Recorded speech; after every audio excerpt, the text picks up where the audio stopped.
County got multiple victims. I need multiple victims. I need every unit you can find. It's happened again. This is a dark day for Maine. This city did not deserve this terrible assault on its citizens, on its peace of mind, on its sense of security. People dead, lives shattered at the hands of a gunman. Tonight, team coverage of the tragedy in Maine and its impact on southern New England. Tonight, the search continues for the suspect in the horrific killings in Maine's second largest city. I'm Mike Montecalvo. And I'm Shannon Heggie. We've just learned Rhode Island's U.S. Marshal will be sending some deputies to Maine to assist in the manhunt. And we've learned Canada has told its border agents to keep an eye out for 40-year-old Robert Carr. Maine State Police have issued an arrest warrant for him on multiple counts of murder. The shooting rampage started just before 7 last night at a bowling alley. The gunman then moved to a restaurant and opened fire there about 10 minutes later. 12 News reporter Sheena Losciuto is live in Lewiston, Maine tonight. Sheena, what can you tell us? We actually just got word that authorities are expected to give another update tonight, really in the next few minutes or so. So we are keeping an eye out for that. But at this hour, the road leading up to that local bowling alley remains closed tonight where that shooting rampage started. You can tell it's obviously getting darker out here tonight as that manhunt continues. A manhunt for a suspected mass shooter continues. This is the man police are looking for, 40-year-old Robert Card. A warrant is out for his arrest. Card is accused of fatally shooting at least 18 people, injuring 13 in the city of Lewiston, Maine. Authorities say Card went into two businesses, first a local bowling alley, then a local pool bar armed. In a matter of minutes, sheer chaos, shattering Maine's second largest populated city. My administration is behind law enforcement's efforts to capture the person of interest, Robert Card, to hold whoever is responsible for this atrocity accountable under the full force of state and federal law, and to seek full justice for the victims and their families. But why? The motive remains a mystery. As authorities emphasize, the focus remains on tracking down the suspect. Police say there have been no reported sightings of him since the shootings. Police say the suspected shooter has a military background. I continue to strongly urge Maine people to follow the direction of state and local law enforcement. And at this point, that shelter in place remains in place. It's awfully quiet here in Lewiston tonight. Businesses are closed, parking lots are empty. Meanwhile, police say they are still working to identify 10 of those victims. And so far, we don't know how old any of the victims are either. Reporting live in Lewiston, Maine tonight, I'm Sheena Losciuto, 12 News. And breaking news, a news conference just getting underway in Lewiston. We take you live to that right now. Last night, the president called me. He stepped out at the state dinner with the Australian Prime Minister to offer any help that the federal government could provide the city of Lewiston, Androscoggin County, and the state of Maine.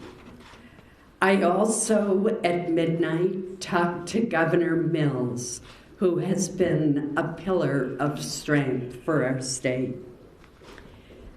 Tom Perez, who is a special advisor to the president throughout the night, texted me back and forth what you need, and I would tell him based on conversations that I had as he coordinated the federal response.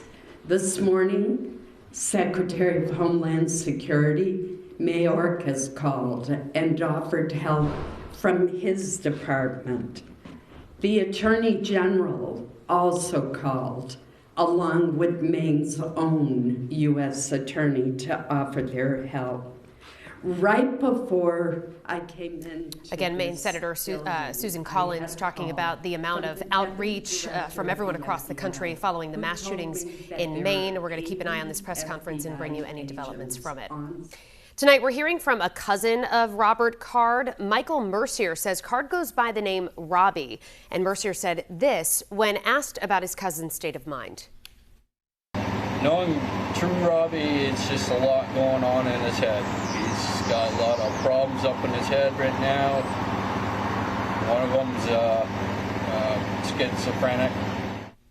A New York National Guard spokesperson says Card was taken to a hospital for a medical evaluation in July after acting erratically during training at the U.S. Military Academy at West Point.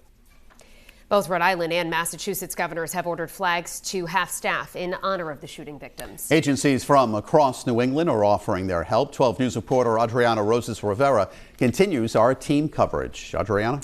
Well, Mike Shannon, it's all hands on deck, both in Maine and across the border as other states step in to help. That includes sending blood donations and even backup law enforcement. In the face of danger, responded swiftly, selflessly, and with great bravery. New England officials stepping up to support Maine after mass shootings rocked the region. The governors of our neighboring New England states and of other states have contacted me to offer aid, and I am sincerely grateful for their friendship and support. We reached out to law enforcement and government officials in southeastern New England on how they're responding. Here's what we know. U.S. Marshal for Rhode Island, Wing Chow, tells us they are sending some deputy U.S. Marshals to Maine tomorrow morning in case the suspect has left Maine and they are needed in the search locally. The Red Cross telling us they've sent 175 blood products to Maine hospitals so far. In Massachusetts, hospitals are treating victims from the shooting. Both Rhode Island and Massachusetts State Police are coordinating with their Maine counterparts as the search for fugitive Robert Card continues. The suspect is a U.S. Army reservist who had previously been training in West Point. Police say a bomb squad from Mass State Police has been deployed to Lewiston already. Other troopers are monitoring the Massachusetts-New Hampshire border for the suspect's car. So far, State Police says there's no indication Robert Card is in Massachusetts.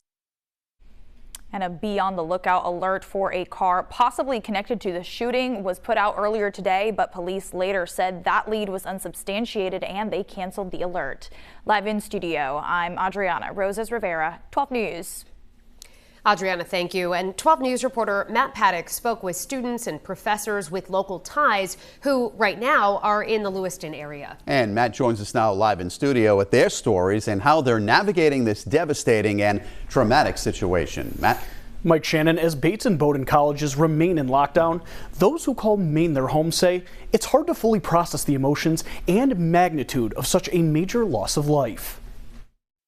It's very quiet. It's very eerie. Liam Holey's a senior at Bowdoin College, growing up in Wakefield, Rhode Island, attending LaSalle Academy. You don't have a ton of time to really sit and think about it too much. It definitely kind of sneaks up on you. Maine state troopers and local law enforcement continue their search for 40-year-old Robert Card, suspected of killing 18 and injuring many more. No one's really surprised per se. Obviously, the mass of it is incredibly jarring. The fact that we've heard reports of multiple people. I mean, there's been numbers all over the place as far as injuries and deaths, unfortunately. The emotion of it all, nearly numbing. So we're still kind of processing what's going on. So it's definitely hitting really close to home, literally. Dr. Carrie Diaz-Eaton, born and raised in Warwick, now a professor at Bates College. We were on the plane to Portland, Oregon, when we heard the news. Describing the confusion and fear as she and her students headed to a conference cross-country. And some of us were, sleeping and then kind of waking up to all these text messages and trying to sort through what's going on. I mean, what is okay? Yeah. Physically, we're safe. I think emotionally, we're really in shock. Both Holey and Diaz-Eaton say Maine is a tight-knit state and community. Knowing through this tremendous tragedy will come some form of hope. This is going to get resolved regardless of how dark or scary it may be right now. There's going to be some good that can come out of this. It's a terrible, terrible, tragic event, but I know as a community we'll get through it together.